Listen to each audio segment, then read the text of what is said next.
దావీదు కీర్తన 25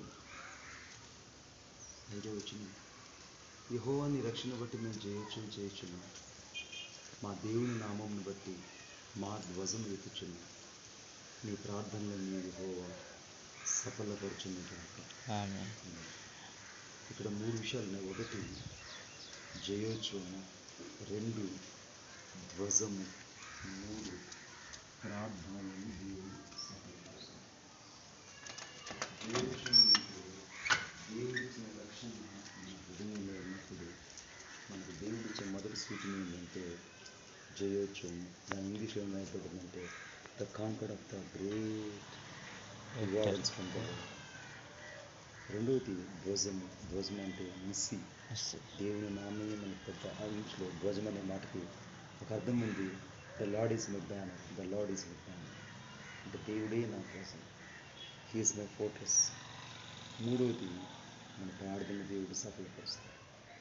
కాబట్టి ఈ గదిలో దేవుడు ఆయన ఇచ్చిన రక్షణ బట్టి జయోత్సవం చేత ఊరేగిస్తాడు. 2వది ఆయన నామాన్ని బట్టి దేవుడి యొక్క ధ్వజం మనతో ఉంటుంది. 3వది మన ప్రార్థనను దేవుడు సఫలపరుస్తాడు. ప్రేమికుల మా తండ్రి మీకు వందనాలు చెల్లిస్తున్నాను. మీరు ఈ కుటుంబాన్ని ప్రేమించి మీ దాసురాలకి భూలోకంలో ఇచ్చిన స్వాస్థ్యం ప్రభువా. ఎందుకంటే దావీదు కీర్తన 42 నీ స్వాస్థ్యమైన వారితో కూడి కొనియాడినట్లు నీ ప్రజల యందు నీకున్న దయ చొప్పున నన్ను కూడా జ్ఞాపకం చేసుకోమని దావీదు ప్రార్థించినట్టు నేను ప్రార్థిస్తున్నాను. ఎందుకంటే వాక్యంలో రాయబడింది, అతను నాకు మొరపెట్టగా నేను అతనికి ఉత్తరం ఇచ్చేదనని. దావీదు కీర్తన 91:15 రాయబడింది. విశేషంగా ఋతు గ్రంథం 2వ అధ్యాయం 12వ వచనంలో సురక్షితమైన రెక్కల కిందకు నువ్వు వచ్చి ఉన్నావు, ఆయన రెక్కల కింద నీకు ఆశ్రయం అని రాయబడింది. నిజంగా సంపూర్ణమైన బహుమానాన్ని నీ బిడ్డకి ఇచ్చావు. అందుని బట్టి నీకు స్తోత్రం. ఇక్కడ ఇల్లు కట్టబడినంత కేవలం నీ కృపే. నాయన నేను వచ్చినప్పుడు ఇక్కడ తండ్రి ఒక కేవలం 1 ఫ్లోర్ మాత్రమే ఉంది. 2nd ఫ్లోర్ ఇచ్చారు. ఈ బిడ్డ ఎంత కన్నీరు కార్చిందో, ఎంత శ్రమ పడిందో, ఈ అన్నిల మధ్యలో ఎంతగా తన ప్రసవ వేదన పడి శూన్యంలో తన కొంగును నీ వైపు చాచి నేను ఎలా యాచించిందో తన యాచనకు ప్రతిఫలమే ఈ యొక్క భవనం. నాయన నేనైతే ఇది ప్రార్థనతో కేవలం నీ కృపతో కేవలం నువ్వు ఇచ్చిన దయాదాక్షిణ్యం మేరకు నాకు అనుగ్రహించబడిందని ఈ దాసరాలు సంతోషంగా కూడి కొనియాడినట్లు నా అంతరంగంలో మీరు ఇచ్చిన భయం కొరకు వందనాలు చెల్లిస్తున్నాను.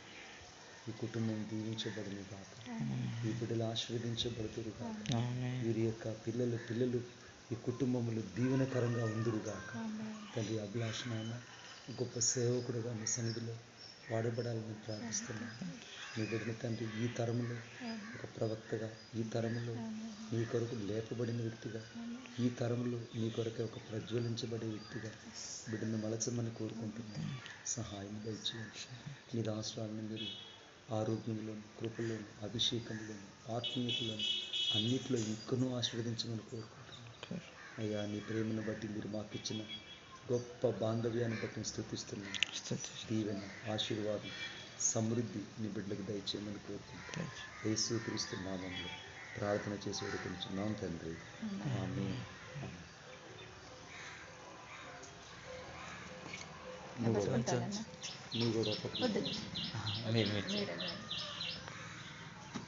తండ్రి యొక్క కుమారునికి పరిశుద్ధాత్మ నామంలో నేను ఈ ప్రార్థనా గదిని ప్రతిష్ఠిస్తున్నాను.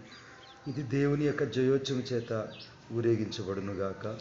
దేవుడు ధ్వజమై బిడలతో నిల్చునుగాక. నేను చేసే ప్రతి ప్రార్థనలు ఇక్కడ అంగీకరించబడునుగాక.